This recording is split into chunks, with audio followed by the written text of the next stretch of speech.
Nitya is a professional writer and a yoga instructor.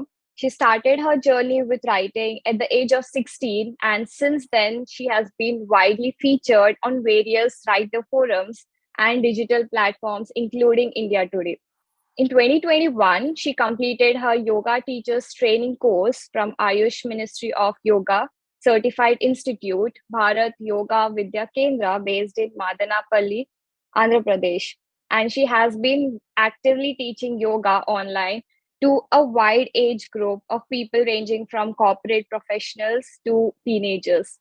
She has also taken yoga workshops for teachers in schools and worked with inmates in Tihar jail in Delhi by teaching them the importance of yoga through simple stretches. She dreams of starting her own yoga studio soon and making yoga accessible to all by spreading and sharing this amazing science to help people take their health back into their hands. So I thank you, Nitya, for joining on our podcast and being the very first guest on our new series that we're starting out. So just starting out, just tell me how was your day and do you usually start your day by some doing some yoga? So, thank you, Komal, for the wonderful introduction. Really grateful to be here. And now that you're telling me it's your first episode of the series, that's also like a greater honor for me. So, my day is going great. I usually, so yeah, like my routine is shifted a little today because of this interview. Okay. Otherwise, abhi it's right now it's 11:06. So yeah, I would have been probably taking a class. Okay. So my day is such that because I'm taking classes, usually I don't eat in the mornings. I don't have breakfast Okay. because what happens is that I need to be empty stomach if I'm demonstrating. So Yeah. I have two meals in a day. And that works very well for me for the past couple of years now. I've been following that. Hmm. So, it also makes you realize that how much your body really needs versus how much we really have. Hmm. So yeah, so like morning, I'm usually up by 8:39, Hmm. and then either depending on how my classes are kind of scheduled, Yeah. yeah, I would have, if I wouldn't have had a class right now, I would be practicing yoga. So I try to practice yoga for around about 2 hours every day. Okay. Yeah, so it's like basically it's a combination of I do some stretches, some work. So there is like workout also, which is a part of yoga itself. Hmm. And then, of course, then I move on to a bit of pranayama and then I end with meditation. So that is Okay. my part of my daily routine. So irrespective of classes or no classes, I have to do my yoga in the morning every day Okay. because otherwise something just feels incomplete. Hmm. It's just a part of like the practice now, and it was mandatory when I finished my course also, and Hmm. now it's become habitual. So Hmm. I can't start my day without my practice. So Yeah. how long have you been practicing yoga? Is it something that you took up recently or you have been doing it from couple of years? So actually, it's very interesting because I've taken up yoga very recently, Oh, okay. and that's what a lot of people get surprised about that. Yeah. In fact, it's been like a 180 degrees change since I took up yoga as a career.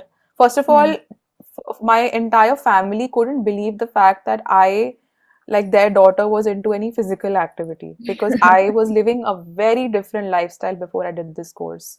I Hmm. mean, really, none of them could because, I was, one thing is I'm like an only child, so I've had a very pampered upbringing. I used Hmm. to practically eat whatever I wanted, sleep whenever I wanted, Hmm. and I was like very overweight, and Hmm. my lifestyle was very different. So, and this was like the case till at least I think that till the pandemic happened. It was like a Oh, very comfortable lifestyle and everything. And my routine was such because given that I was a writer and still a writer, I mean my routine was very flexible and everything. So hmm. I never really focused much on my health as such. Hmm. And then after that, I think like people say, the pandemic has been very terrible for many, but also a gift for many Yeah. because it gave me the time to actually reflect on what are the things that matter and Hmm. prioritizing health over other things. Because when you see people on deathbeds, you realize what is the thing that really matters, what are the things that really count in the end of the day. And that is when I was like, somewhere that sudden light bulb is kind of, Epiphany. is Yeah. like, yeah, epiphany overnight in your mind, that what am I doing with my health? These are the best Hmm. years of my life. I'm just like 20 years and already I'm having so many issues. I also had, PCOS. Hmm. I can say had because I actually reversed it. So I had hormonal issues, I had a lot of other issues. Hmm. So those things were there. So when the pandemic happened, that is when I came across this online yoga course, a beginner's online yoga course Hmm. from my institute itself, Bharat Yoga Vidya Kendra, called Yoga M.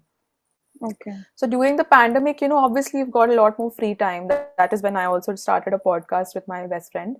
And yeah, so that, and then I'm like, okay, fine, I was not too high on doing yoga, but my mother also was like, it's simple, it's online. Try Hmm. karke dekh lo, what goes. Hmm. So it was like it just weekends it was there. It was like for 2 weeks or 3 weeks, like weekends we would have classes.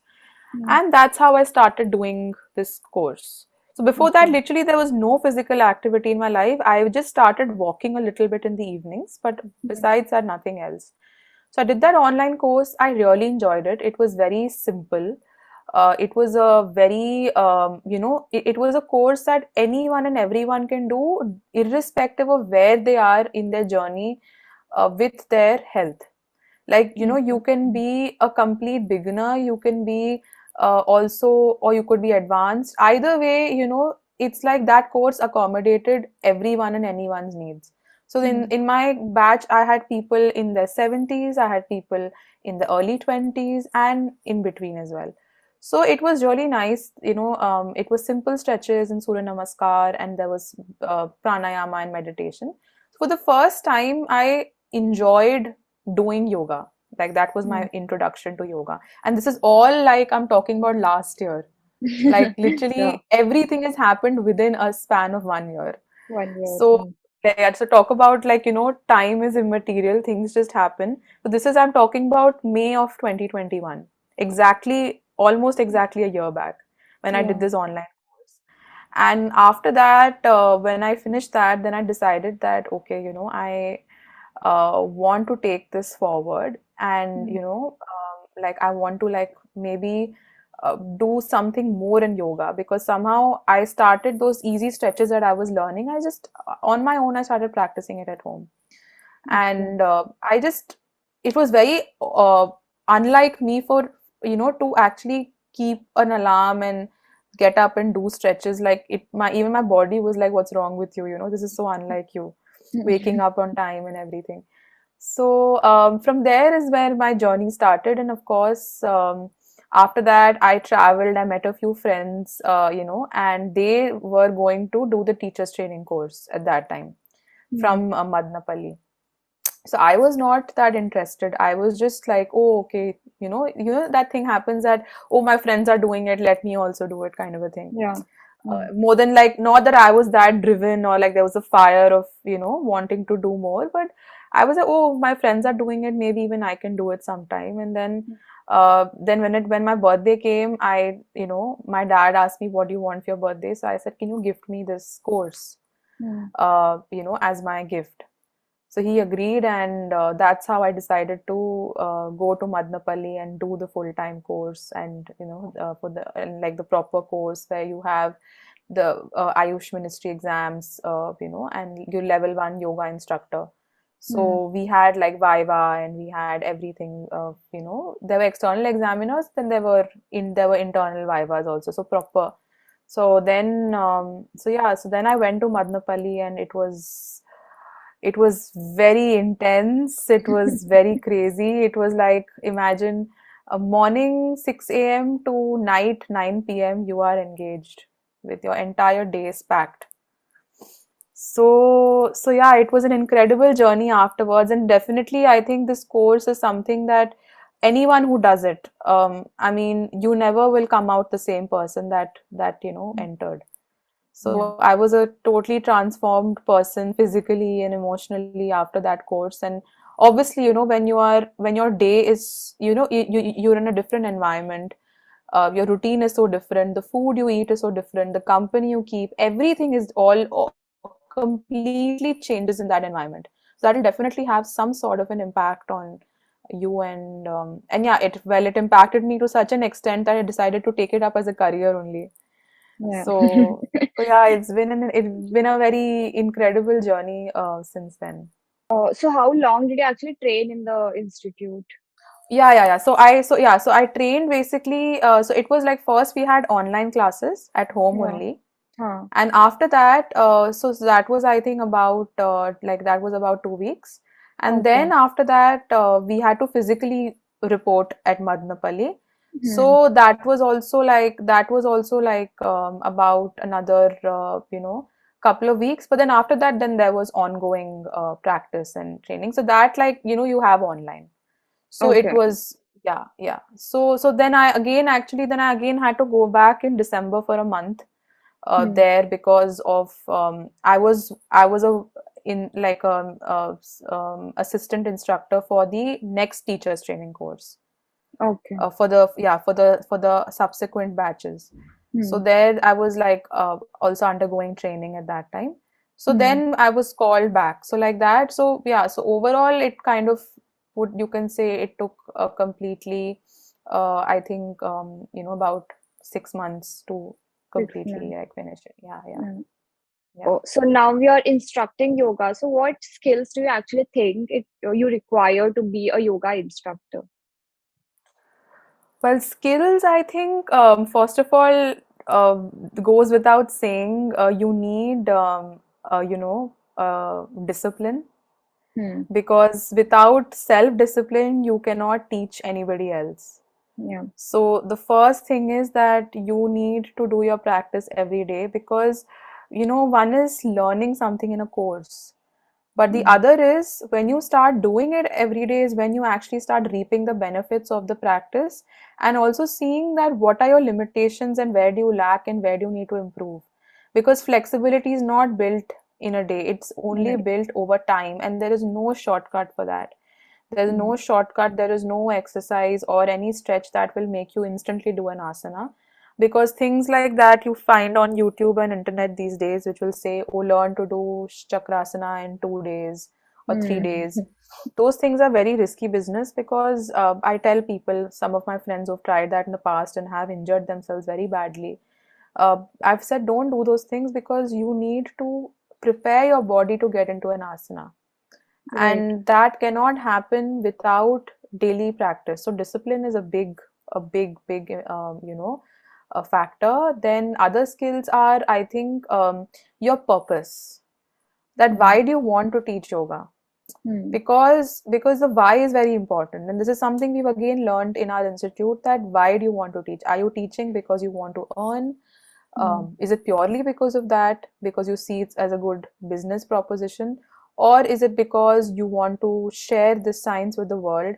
If you're sharing this science with the world, I think you need to have a good reason as to why. Like, why do you want to Yeah. teach this science? How has it impacted you? Hmm. So I think your purpose needs to be is important as to why you're teaching yoga.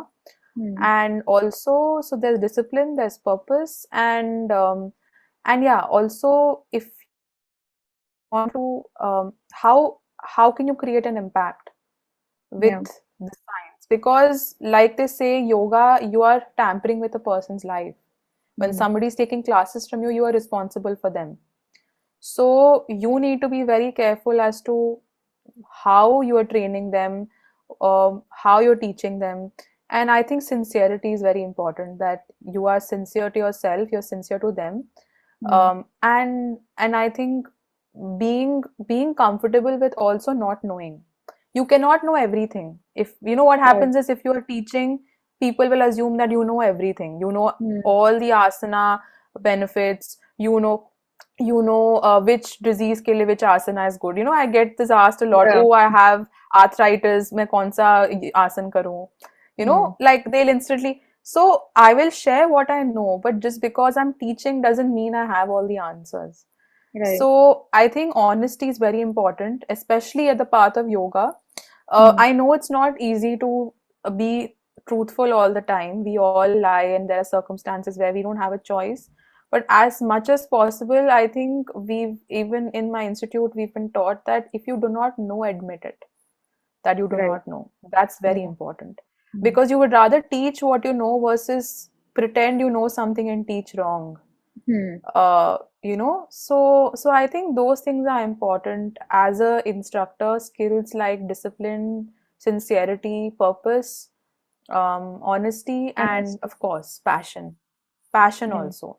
You need to feel passionate about what you're doing. I think that goes without saying. If you're not passionate about the profession and you're just doing it because it's one way of generating income for you, Hmm.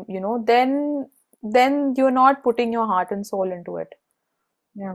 So you need to be passionate about it, and that will also reflect on the classes that you take, versus also the impact it will have on the people who are taking the classes from you, Hmm. on how dedicated and driven you are about taking the classes.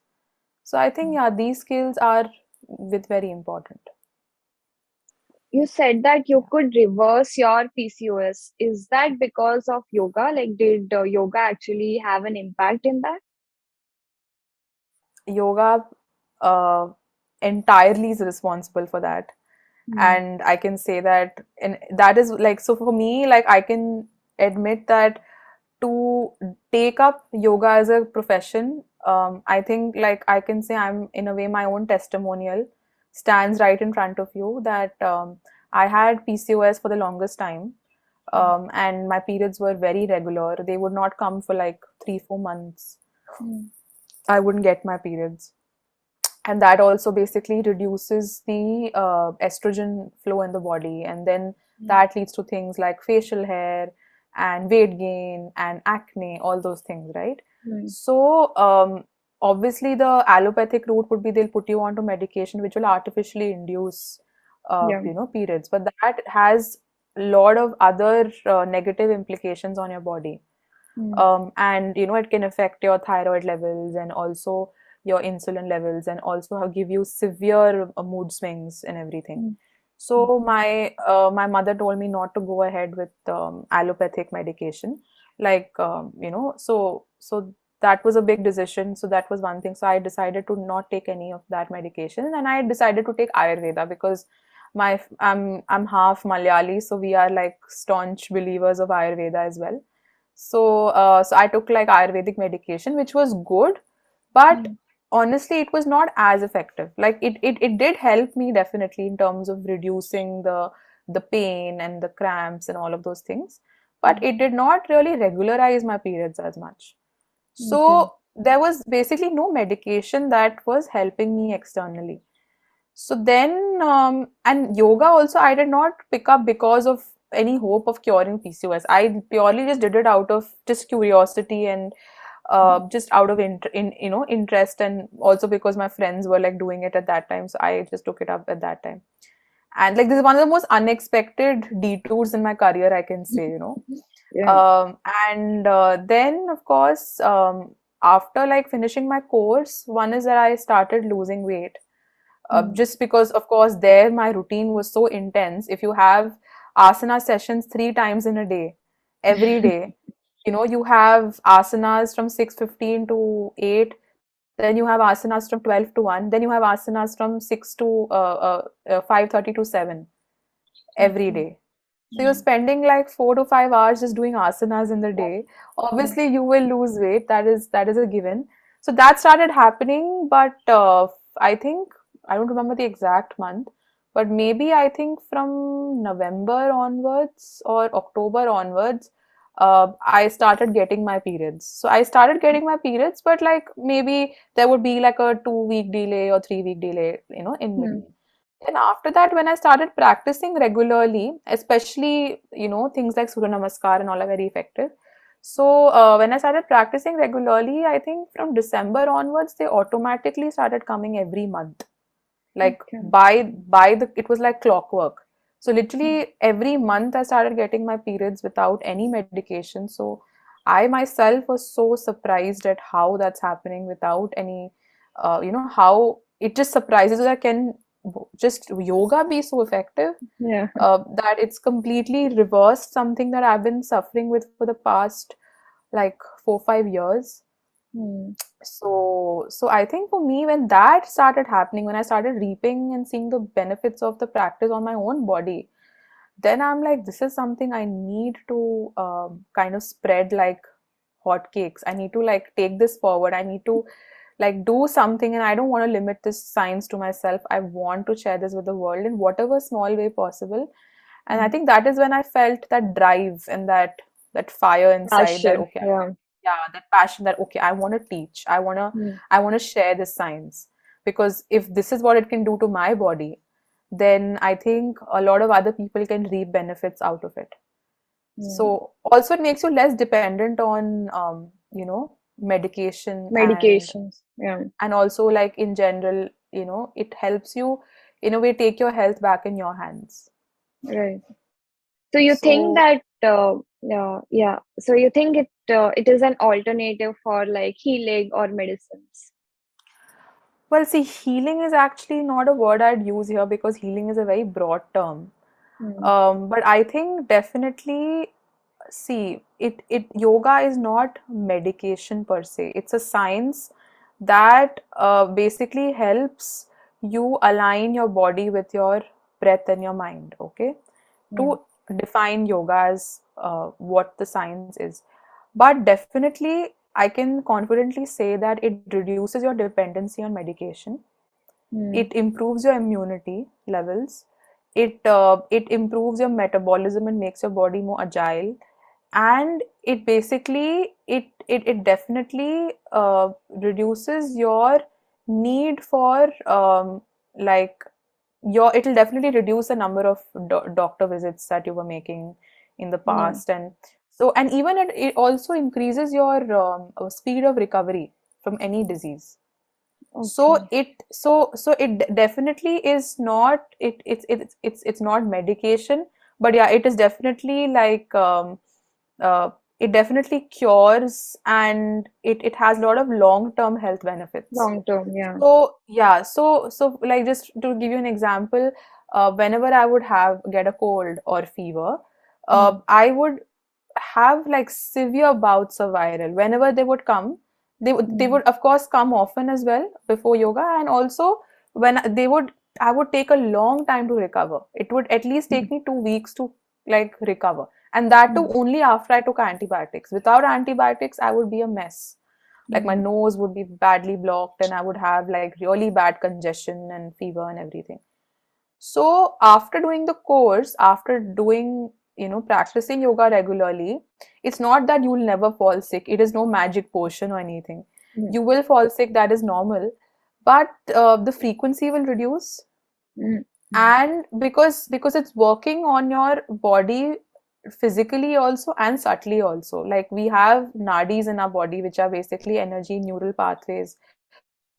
And in nadis basically, that is where, so you have like in yogic anatomy we've learned you have chakras, Mm. and you have pranas. So your prana is basically the life force. So if the life force is flowing in your body freely, then the chances of falling sick will be very less. Yes. Yeah. So after like doing yoga, my I started falling sick a lot less. From like getting viral maybe 4 to 5 times in a year, it became like once or maybe twice in a year max. And of course my recovery. So I think past year I haven't taken any antibiotics for recovery. Mm.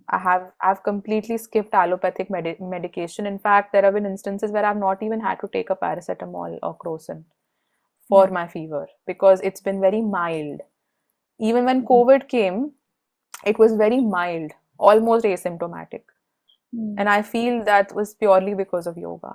Yoga. Right. So because my body is the same, but I've seen the progress before and after in terms of how it's affecting my body. So yeah, definitely it will reduce the number of times you fall sick, and it will also improve your, the speed of your recovery for sure. Mm. You talked about principles of being a yoga instructor, but what about Yeah. principles of someone who is practicing? So, what are few principles that they have to keep in mind when they are starting out yoga? So I think, see, yoga is not just about an exercise, it is about an overall lifestyle change.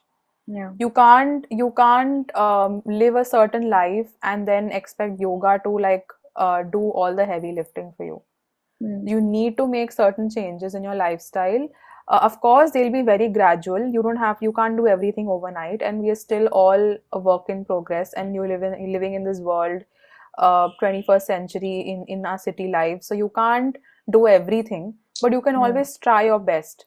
So Mm. in terms of principles, I think one is important is like proper exercise is important. So in yoga, like, physical exercise, like any form of physical exercise, including yoga, or even before you start off the practice, some exercise like even walking, those things are very important when you start getting into the practice. As a, well, yogi is like a very different term, but even if you're getting into the yogic way of living, Mm. then I think diet goes Yeah. without saying.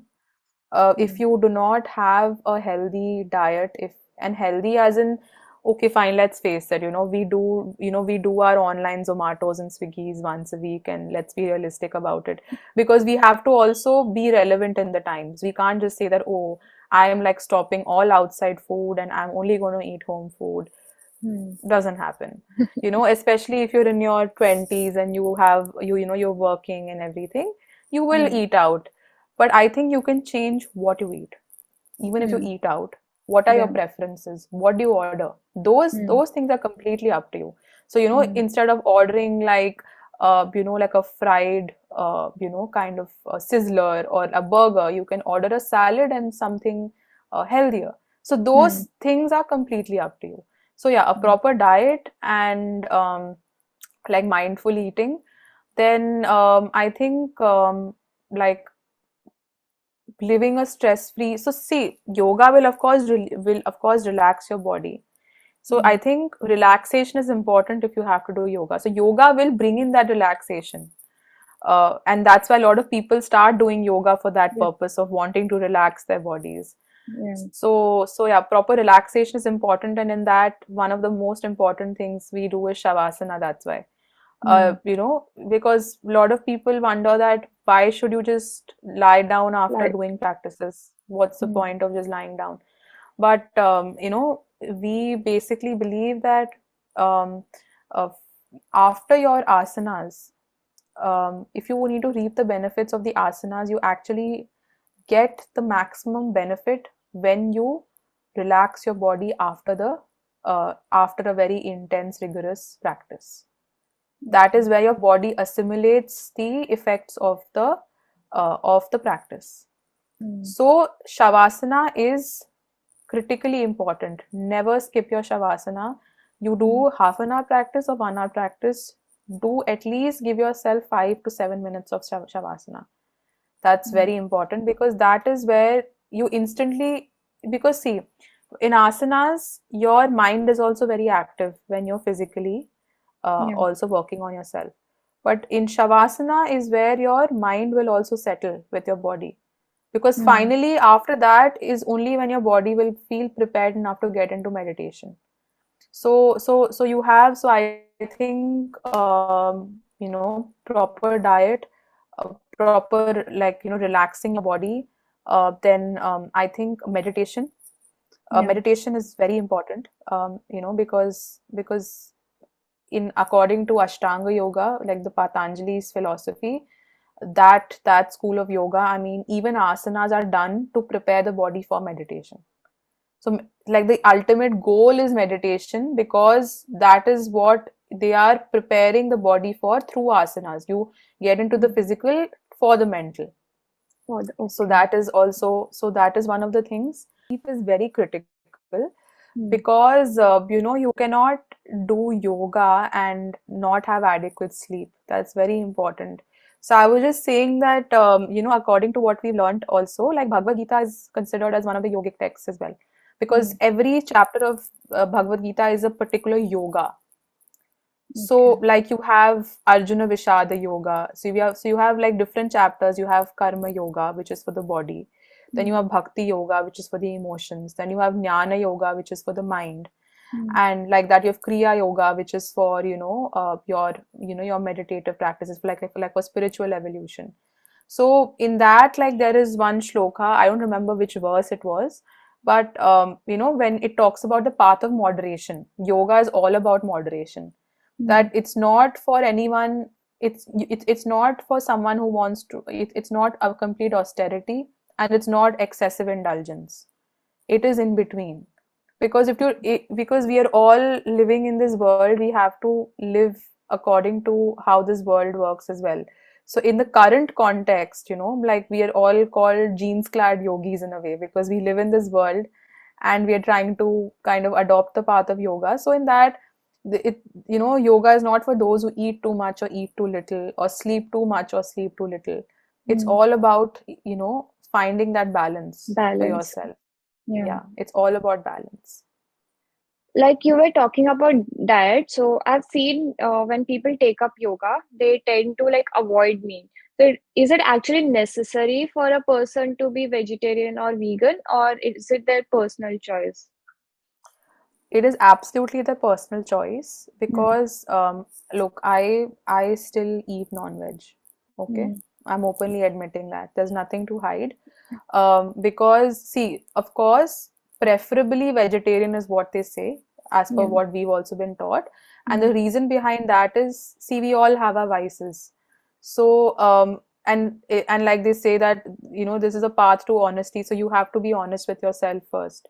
Mm. So ideally, they say vegetarian diet is preferable. Why? Because you can't be on a yogic path and hurt other living animals or other Mm. living beings. That is why they say that preferably vegetarian diet is good.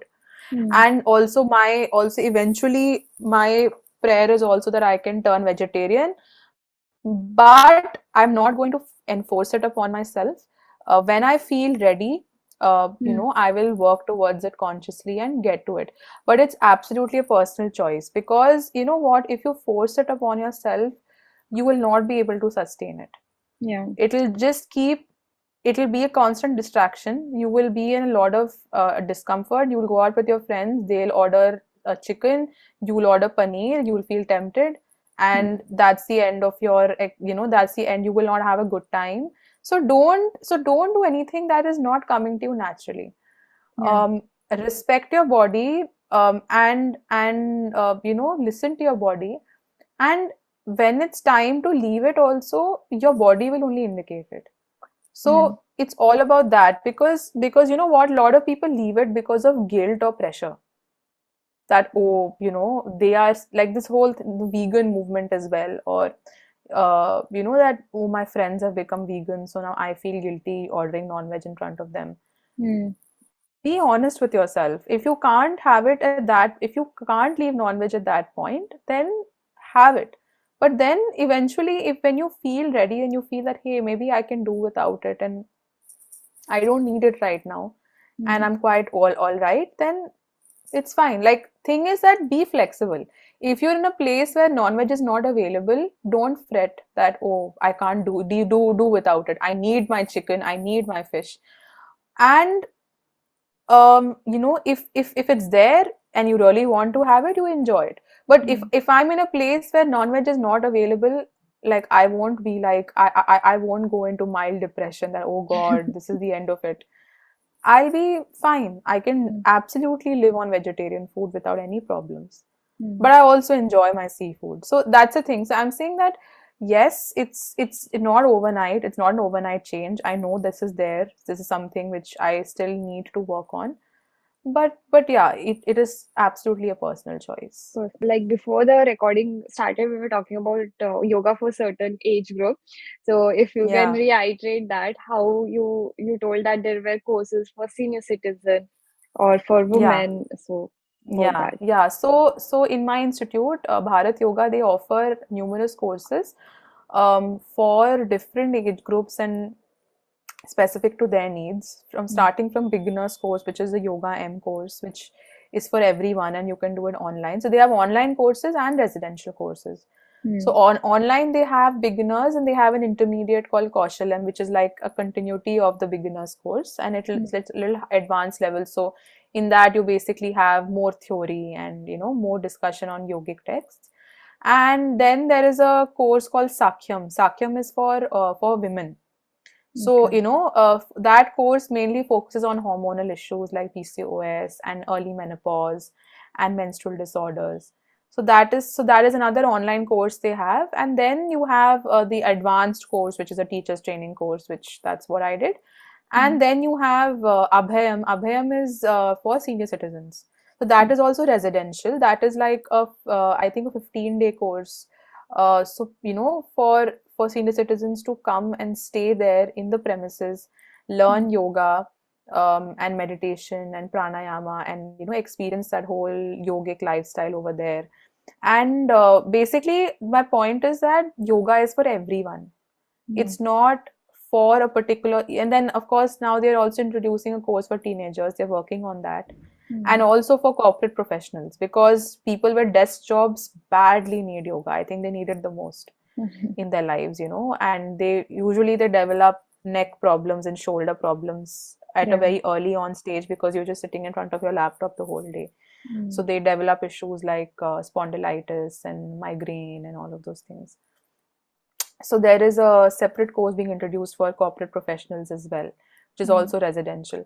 So basically, I think why they're doing these courses separately is because there is yoga that is going to readily available for everyone and anyone, irrespective of what phase you are in your life, what health condition you have, what age group you belong to. All of those things don't matter, because yoga will accommodate everything and everyone.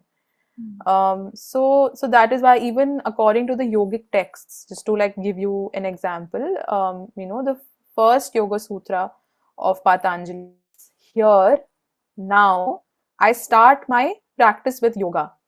Mm. And why it's saying here and now means, after everything that I have experienced, after whatever I have done, now I'm starting my practice. Which means that you, no matter what your past is, no matter what you were doing in the past, what activity, what exercise, what lifestyle you were living, yoga will always be there for you, no matter when you need it.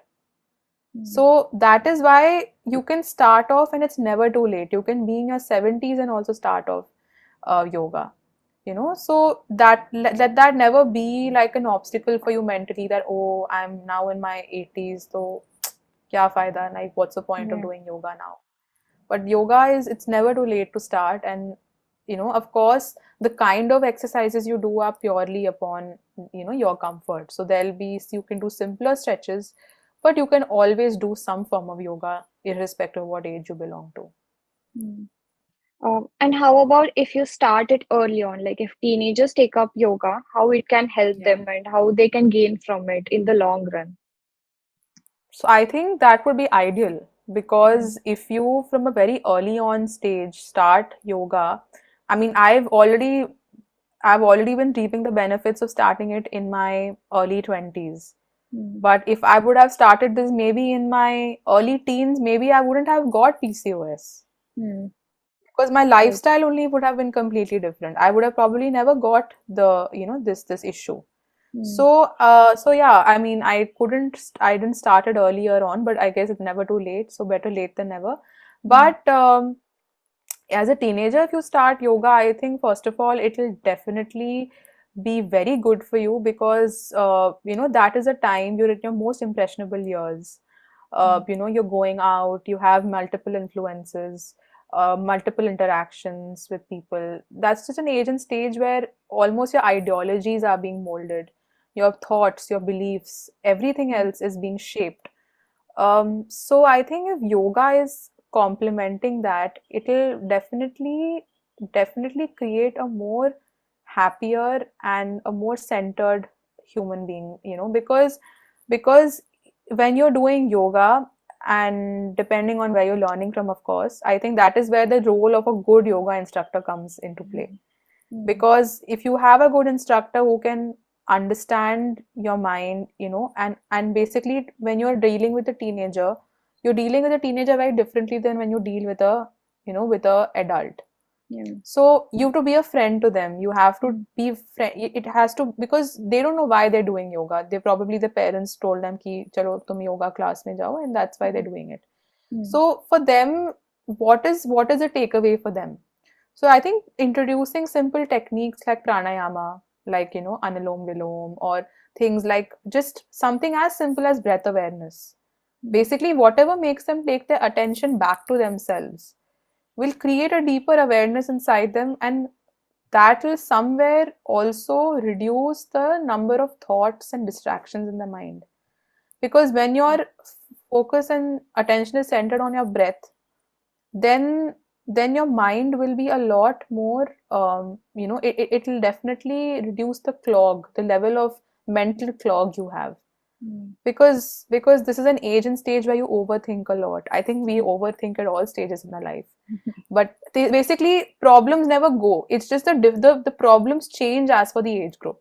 Yeah. When you're teens, you have certain other, you have certain issues.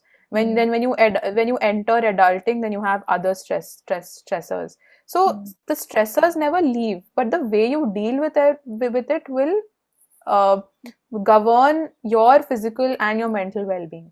So I Mm. think children, I think, like they say, you can mold a child the way you want to. So use it to their advantage, and actually introduce yoga in schools, I would say, would be wonderful. Mm. Consciously, if they learn things like meditation, mind and breath awareness, and we also have a technique like body scanning. Body scanning is basically when you lie down in shavasana Mm. and you scan, means you take your attention consciously to every part of your body, Yeah. and you consciously relax that part of your body.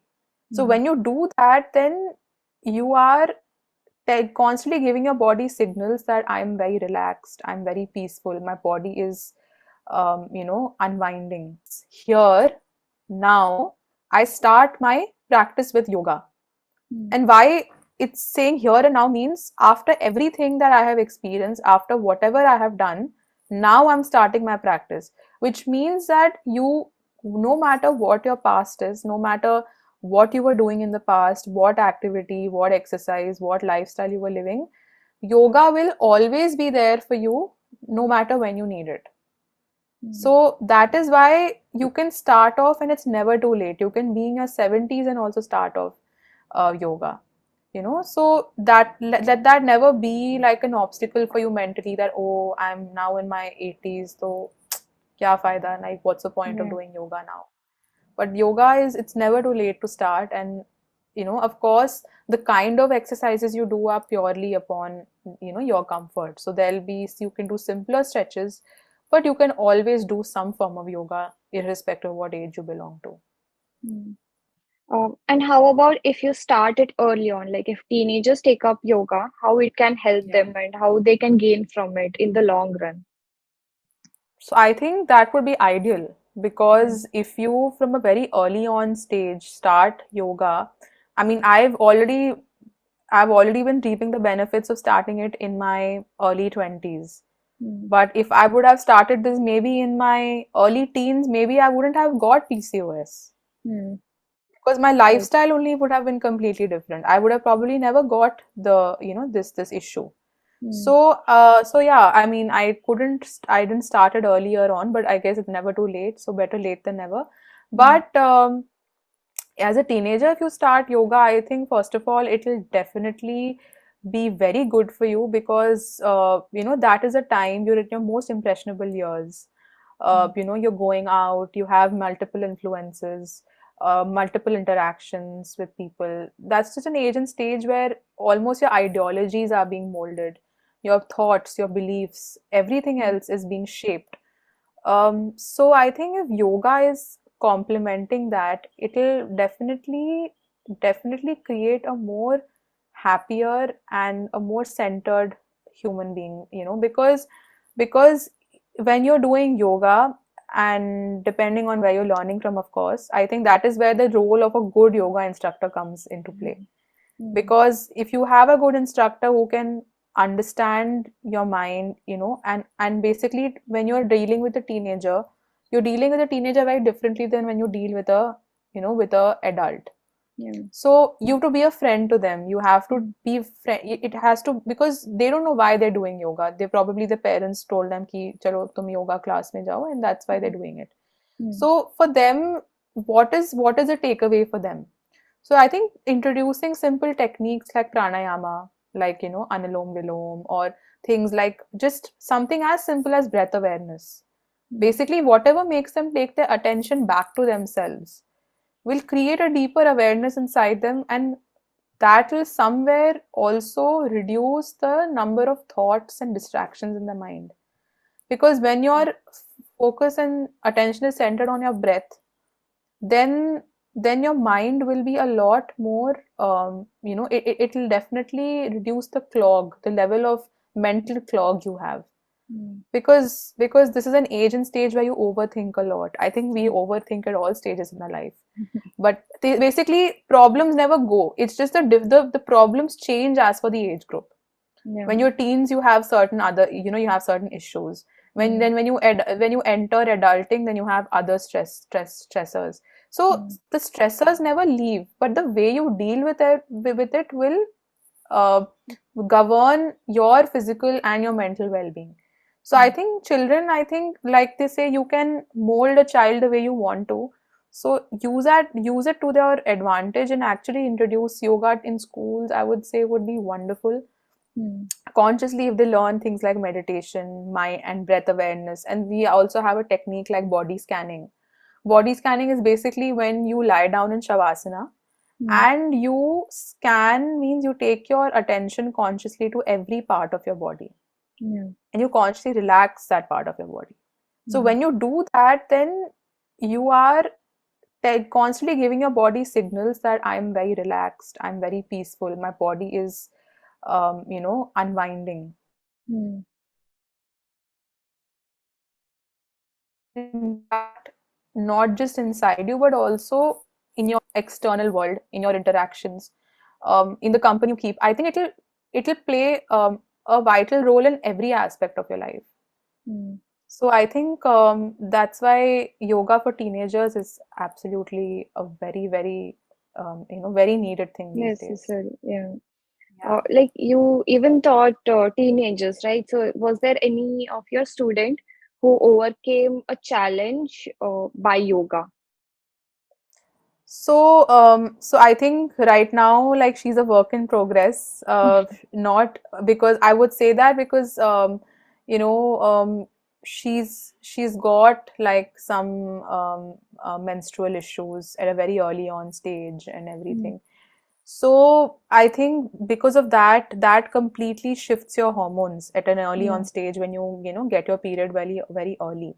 Mm. And that's basically so her mother was very worried about her, because she was like, suddenly she's become very quiet, and she was a very cheerful, chirpy girl.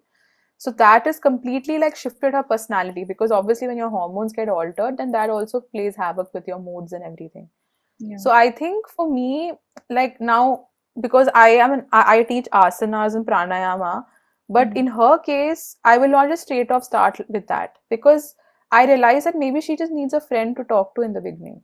Yeah. So once she opens up mentally, then that will also physically also make her more comfortable doing yoga. It's Mm. not just mechanically, okay, fine, now raise your arms parallel to your shoulders, okay, now bend to the right, and she'll just be like, yeah, what's going on? She might Mm. not even be mentally in that headspace to do yoga. So Yeah. I think it's about tuning in with every person. So what I did was, first few classes I took no asanas, nothing. I just spoke to her about how was her day going, what did she do all day, basically enabling conversation. Because she never used to speak. Then I started giving her homework. I was like, okay, today you're going to write, journal about your day, and tell Mm. me next class how was your day. Or you're going to write about 5 negative thoughts that came in your mind and 5 positive thoughts, things like that. So Mm. basically, making her reflect upon her own mind. And after that is when we started doing stretches and exercises. Mm. So I think the positive impact was that she started opening up a lot more. She started feeling comfortable talking about her day. She started smiling a lot more, and that also then made the yoga, the practice in the classes a lot more effective. Otherwise, in the beginning, I could sense a certain resistance that it's like, Yeah, she's not really interested. She's just doing it because her parents have told her to do it. parents are doing, yeah. you know so it's like yet another class she has to attend, and Mm. very studious girl, very studious and very bright girl. Mm. So like all her attention is all on studies, so that's why I felt this should be an outlet for her to feel that it's an enjoyable exercise and not just PT, you know Yeah. so yeah, I think definitely she's become a lot more chirpy than she was before, and that is also, and also like she is like now even her asanas, like her ability to hold the asana is a lot better Mm. than she could do before. Her flexibility has definitely improved. So I think those are all things I've seen over the time that's made a difference. That's wonderful to hear, seeing a real example like that. Yeah, So yeah. which asanas do you enjoy, or even the teenagers that they enjoy doing the most? Well, asanas that I enjoy the most are the inverted ones. I think I Hmm. find them very fun because I think they just kind of I guess also it's like an ego booster when you're like, oh my God, I can hold this long. So things like Sarvangasan, and where you kind of like upward, you like to take your legs up, that, and then after that you have Halasan, and then like the backward, you take your legs back completely. Hmm. So that's nice. And I also, then of course, anything that stretches my back, I think I really enjoy the back stretches. So things like the upward dog and the Hmm. downward dog, or even the Hmm. mountain pose. Those things I really enjoy doing because they just give me like that feeling that I've stretched my body nicely. Hmm. So yeah, these are some of the asanas I personally enjoy and I spend more time doing. For teenagers, I think I keep it a little dynamic because they need to expend their energy somewhere. Yeah. Because they have a lot of energy, but they don't know where to expend it. Way And to when you put it, expend yeah. it in, yeah, when you expend it in asanas, then it'll also somewhere, you'll consciously observe that it'll somewhere also decrease your mental activity in terms of it will not make you slothful, but it'll calm your mind. It'll reduce the number of thoughts in your mind because you're expending it into the physical, so your mental will be a lot more peaceful. Hmm. What happens is that we are so mentally engaged that physically we are like not active, and all that activity then goes into our mind. Yeah. So I think for teenagers you need something more fast paced and dynamic. So I think in yoga itself you have certain warm ups, because one critical thing about yoga is that I don't know if it's taught everywhere, but as per what we've been taught, is that you should not get into any asana until you've warmed up your body well. Hmm. It's very important to warm up your body, because when that heat is produced in the body, when the heat is generated, only then you are fit to get into an asana, and the asana will be more effective. Hmm.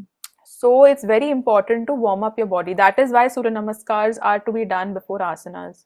So you have like we have something called Sukshma Vyayam. So that is something I really enjoy making the teenagers do, because Sukshma Vyayams are basically warm ups in yoga.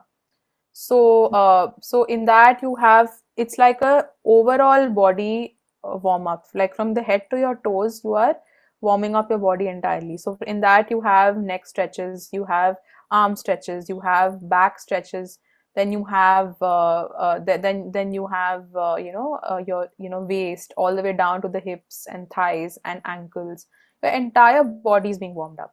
So it's a set of, like, I think about 10 to 11 stretches from Mm. the head to toe, which warm up your body entirely, and then you can move on to Surya Namaskar, and then you can move on to asanas and then pranayama.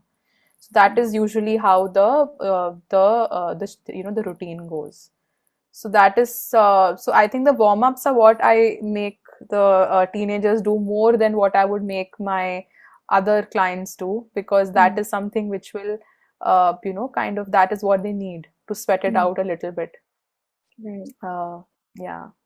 Do you usually suggest people doing yoga in the morning? Is there a science behind doing in the morning? See, the very obvious reason why it should be done in the morning is because you're empty stomach. Mm. So that is the main reason why they say you should do it in the morning, because ideally you should not have eaten anything before you do yoga. And see, what happens is evening also you can do it, but evening you means you would have had your breakfast and lunch. So at least a minimal gap of Mm. 3 hours should be there. Okay. Mm.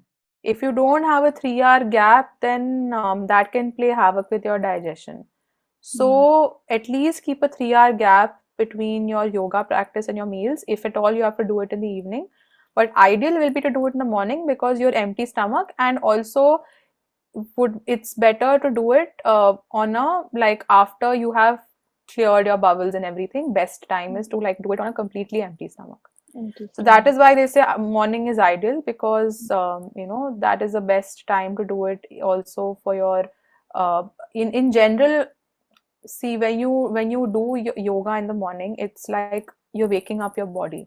Mm. You're activating certain nadis, and it, in a way, it'll kind of also wake up your brain, and it'll keep you energized throughout the day. So Mm. that is the added health benefits of doing it in the morning versus doing it in the evening. Evening. Right. So that is why I think mainly it's good to do it in the morning. And you also said that you have certain workout after you do Yeah. yoga, right? So is it you're doing weightlifting, cardio, or is yoga enough? Like, should it be complemented, or if one person wants to do just yoga, would that be enough as well? So, see, yoga, first of all, I mean, if you want to do weightlifting and cardio, that's absolutely fine. You can, like, there are many people who go to gyms and they also do yoga. Hmm. So, in fact, yoga is nowadays part of many gyms, but of course, there'll be more rigorous forms of yoga like power yoga and vinyasa and everything, which are like a lot more dynamic forms of yoga. So in Hmm. that, like, they're not as relaxing because they're focusing more on strength building versus unwinding, and it, like, the purpose is completely different. So a lot of people do yoga with cardio, and that's fine. But see, it depends. But honestly, I mean, with my personal experience, I don't do any cardio. Hmm. I purely do yoga, and yoga has exercises which are very good for even weight loss. And it's all about how much you can do, and yoga itself is very effective. So it's a misconception to believe that if you don't do cardio with yoga, then you will not lose weight, Hmm. because I literally don't do anything. I just do yoga and I walk, but I don't go to the gym or anything, and it's been very effective for me. But of course, see, the thing is that in gyms you usually lose weight a lot faster because Fast. of Yeah. the workout being very rigorous. So what people think is that because you see the difference Hmm. of weight loss in your body a lot faster, you feel, oh, the gym is a lot more effective than yoga. Yoga is a Yeah. lot more subtler, and the weight loss is way more slow than the Hmm. gym. But it's also long lasting. It's also like a lot sustainable, and it also stays longer. Hmm. Because what happens is with gymming that you will lose weight very quickly, but if you instantly stop, you'll also put back on very quickly. Hmm. Right. So you need to do something that's sustainable for you and something that you can maintain. So, yoga weight loss will be slower, but it'll definitely be effective, and it'll also, it stays. It'll not just, if you don't do yoga for like, a month, you won't just suddenly put back all the weight on. And of Hmm. course, goes without saying, uh, any exercise needs to be complemented with diet, because diet is 80% of all the weight loss we talk about. and Mm. only 20 is exercise. Mm. So so you can't be like, okay, I've done my cardio for the day, and like then you go and eat two samosas. It won't work. Yeah. Like that. Okay, so you need to be mindful of what you're eating, and Mm. along with that, you complement exercises like yoga and cardio. But without saying, I can say with full conviction that yoga in itself is a very effective exercise. So you don't need to, because in yoga only you have exercises, like we have something like Tibetan rites, which is one form of exercise. So in that, like that's pretty intense. You do, so there are five exercises, and every exercise is done a range starting from 5 to 21 times. So once you are like very advanced, you can do 21 in with each rite. So Okay. that is like a very effective. It's as effective as cardio. Mm. So you have exercises in yoga which are as effective as cardio.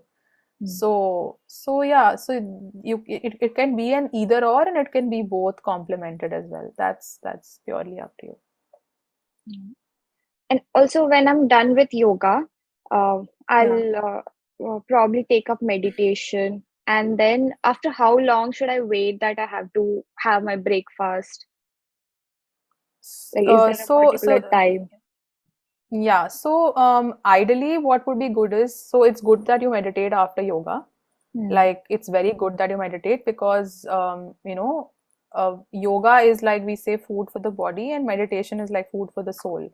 Hmm. So, and even in Ashtanga, like you have yamas, which are like external restraints, and niyamas, which are internal restraints, and then internal observances, and then you have asana, pranayama. So in that you have asana first, then Hmm. you have pranayama, basically the eightfold science of yoga. In that, they're emphasizing on um, asanas being done first, because there your body is being prepared for meditation afterwards.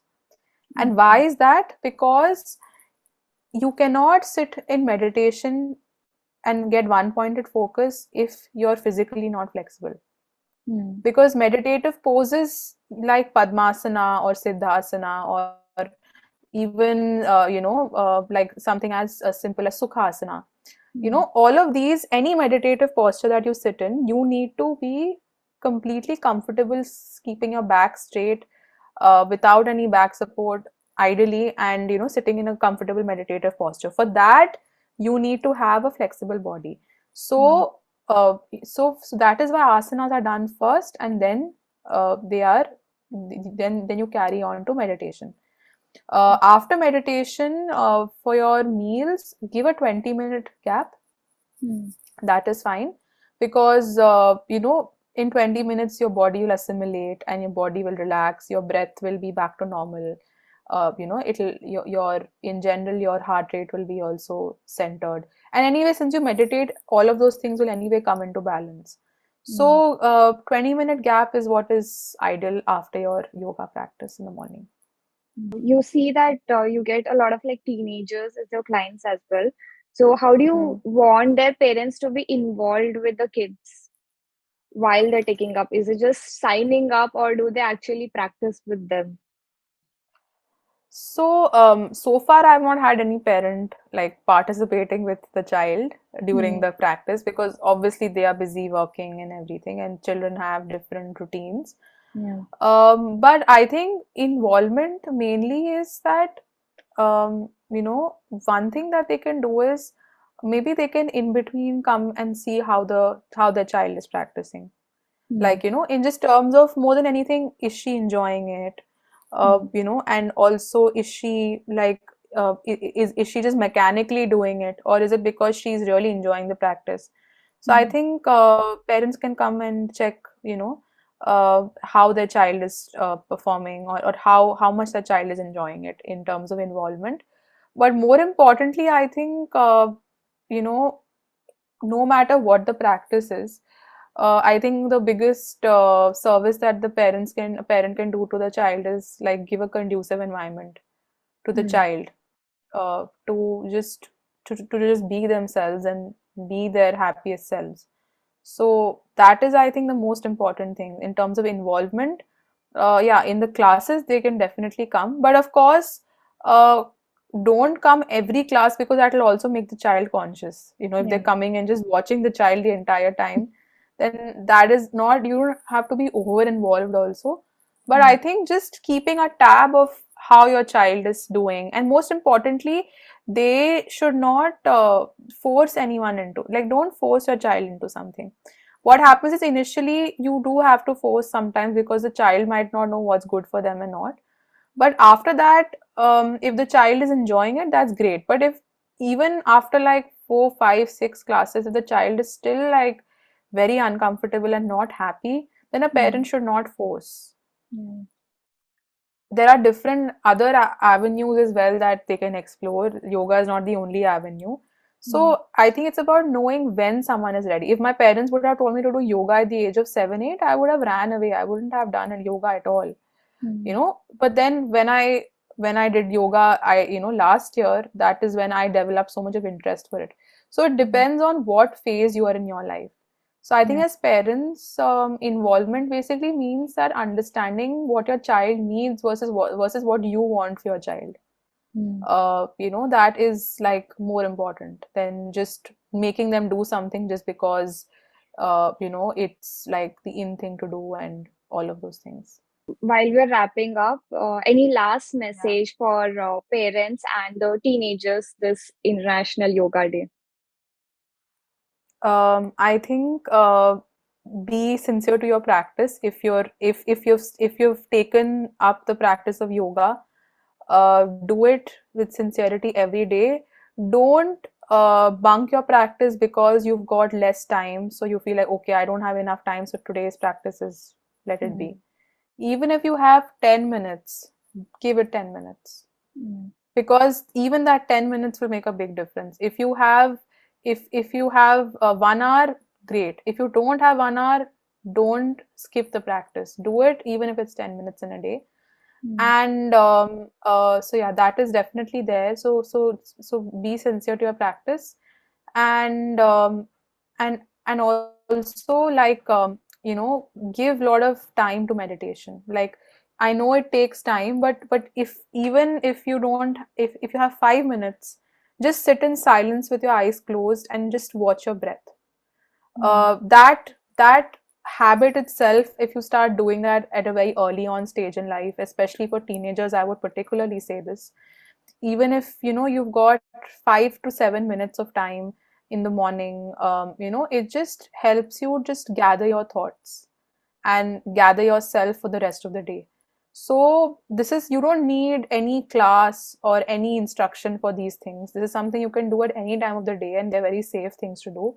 So Mm. things like body scanning, like I mentioned earlier, breath awareness, just closing your eyes and just watching your breath, watching the pace of your breath, really Mm. helps you kind of become aware of what's going on inside you.